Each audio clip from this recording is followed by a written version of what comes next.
नमस्कार फ्रेंड्स चाषी भाई मानक आसला गोटे बहुत बड़ अपडेट एवं आपण को मिलवा जाऊँगी फार्मर आईडी कार्ड बा चाषी आईडी कार्ड आपण को मिलवा जाऊँगी आपण जदि गोटे चाषी अटंती तेबे आपण एही आईडी कार्ड पाइपारे जनवरी 1 ठारू आवेदन आरंभ होइजिबो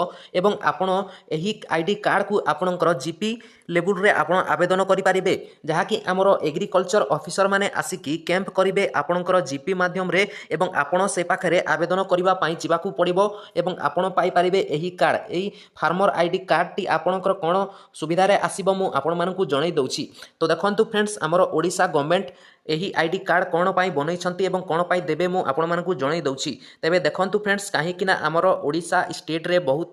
जहाँकि अयोग्य चाषी अछंती एवं से माने जहाँकि गुप्त माध्यम रे से माने एमिति जहाँकि स्कीम माने जो पीएम किसान हैला कि सीएम किसान हैला कि अन्य कोनोसी जे कोनोसी मध्य एग्रीकल्चर किबा जे कोनोसी मध्य आपणकर जो पेमेंट दिया जाउछि से पेमेंट को से माने ग्रहण करूछंती जहाँकि अयोग्य चाषी माने बहुत अछंती एवं से मानकु जानिबा पाई किबा जो माने योग्य चाषी अटंती से मानक जहाँकि नामकरण बा आपण जो पंजीकरण पाई ए पाखरे कहा जाइछि काहेकि ना सरकार जानिबा को चाहुछंती किए योग्य चाषी अटंती। तो ताहाकु नै कि एही कार्ड को क्रिएट करा जिवो एवं आपण को एही कार्ड टी को दिया जिवो जहाँकि पंचायत किबा आपण जनसेवा केंद्र किबा सीएससी सेंटर रु मध्य आवेदन करि पारिबे। जनवरी 1 ठारू घोषणा करा जाइछि जे आपण एही कार्ड टी पाई पारिबे चाषी माने जहाँकि योग्य चाषी एही कार्ड टी को पाई पारिबे एवं जो माने भी अयोग्य चाषी थिबे से मानकु किछि बेनिफिट्स मिली पारिबो नाही। एही कार्ड रे आपण को सुविधा मिल जाइबो जहाँकि जदि आपण सीएम किसान पाउछंती पीएम किसान पाउ नाहंती तेबे आपण को एही कार्ड माध्यम रे आपण पाई पारिबे। जदि आपण एही